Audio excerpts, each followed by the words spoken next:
Hey, everybody. Welcome into another episode of the Personal Privilege Podcast. I'm Chris Sanchez, joined as always by my partners at Salient Strategies, Dustin Cox and Andrew Cates. And joining us this afternoon, you know him as the chairman of the House Corrections Committee. It's Representative James White. Representative, good to see you this morning or afternoon. Well, hey, it could be morning, afternoon. It could be whatever you want it to be. Hey, thanks for having me on. Really do appreciate it. So, Representative, you're part of Texas. East Texas has been under the gun kind of recently from a lot of hurricanes. How are things been in your district? Hey, we're blessed.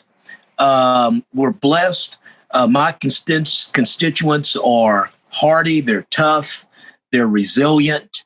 Our emergency operations people, they know how to go into action without even the governor or anybody flipping on a switch. So we do have constituents that are still hurting, especially from Laura, and we're waiting on an answer from D.C. But overall, I think we're blessed and we're moving forward. So looking through your social media, Mr. Chairman, you're obviously a pretty big Cowboys fan. How'd you take the news this weekend of Dak going out with a very nasty injury? Well, I'll tell you this. Dak is such a wonderful, just human being.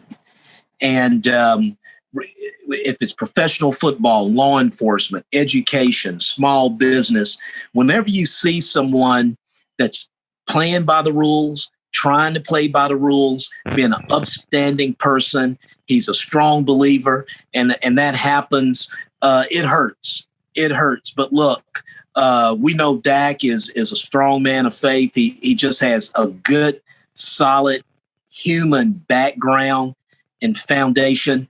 We're expecting and knowing that he's going to bounce back and come back stronger. How do you think they're going to do for the rest of the season now? Dalton looked okay. But Dalton is not he's not a slouch. Right. He could probably start on some teams today. So he's not a slouch. Probably that center quarterback exchange, they need to work on that a little bit over the next few days. But we'll see. Look, you still got one of the best, if not the best running back in the league, Zeke. I think Dallas has two, at least, maybe three, Pro Bowl level receivers with Coop, Gallups, and CD Williams. This guy CD is really showing up as a player. So you got that, and so I still think they can have a very good season. Yeah, you mentioned CeeDee Lamb. He's one of the few players actually showing up to play on Chris Sanchez's fantasy football team. Okay. He's saving me, Mr. Chairman. So see, we'll take a look, but this is why we play 16 games, right? Because you really don't know how it's going to look. Okay, you don't really know who's going to win, and being a former football coach at the high school and middle school level, this is part of the game. It is a shame, though, because this season already has been riddled with injuries from everybody. Yeah. I think they didn't get enough prep time, enough spring training time to get ready. It was really only a matter of time somebody on the Cowboys got hurt. These are top level. These are athletes at the supreme level, right? In their conditioning, in their training. This is what they do. This is not a bunch of guys like you and I just going out on the beach, tossing up and doing some little flag football or surf football, right? So you're right. Anything that gets these guys outside of their routine will have a substantial impact overall on the game and on their performance. The NFC East being as bad as it is, the Cowboys still have a shot at winning the division. Yes. Even playing against their former coach. That's right. Calling a few plays on the They've done their best to throw away a couple of games and managed to come back. So who knows? Well, and what I like is look like they've got a place kicker. Okay. And let me tell you guys, I don't know where you guys are. I don't think I'm 56. My wife is 57. So other than for adoption and an immaculate birth, I don't think we'll be having kids, right? I would say if I was in my 20s or 30s, had a young kid, had a son, no doubt it is great to be a running back, a receiver, any of that.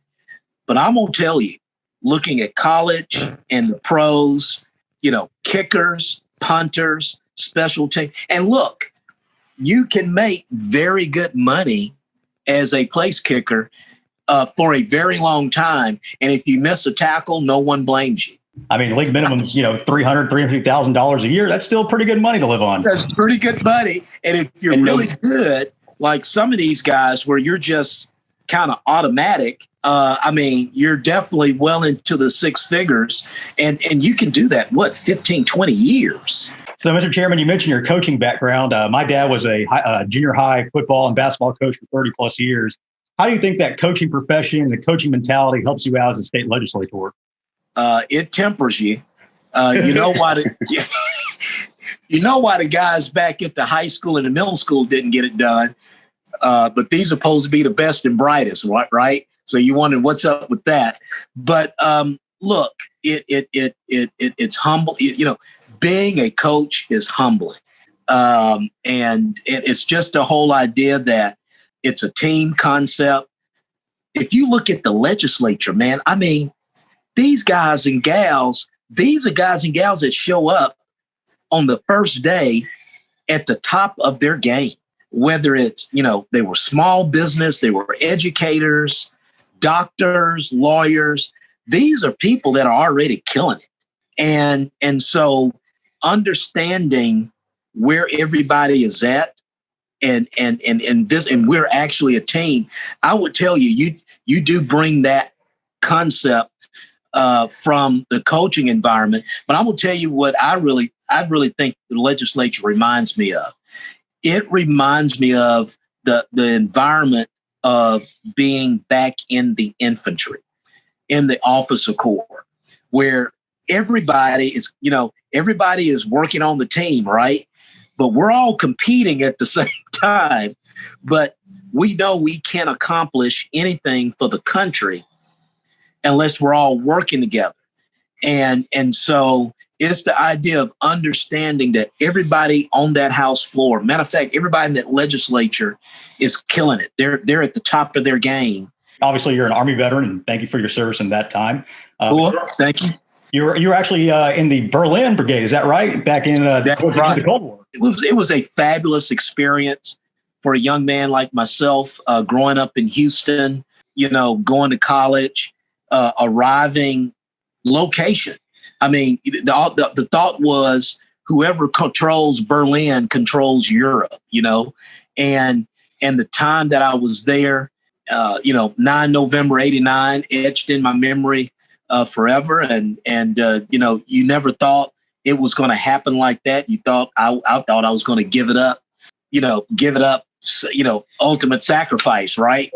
I never thought that we would just probably see the thing just come down under the will of people seeking freedom. Does that experience bring you to any type of cultural movements that you're seeing today? Oh, absolutely. Now, we think there's a difference between tearing the wall down and taking down Abe Lincoln's statue. Let me put that little footnote there. But the idea is when the people do rise up, because I'm gonna tell you, bro, that happened in November, early November. We were seeing things rumbling like the end of July, the beginning of August. I had battalion level leadership come down to my company and say, Lieutenant, I think at that time I was a company executive officer, right?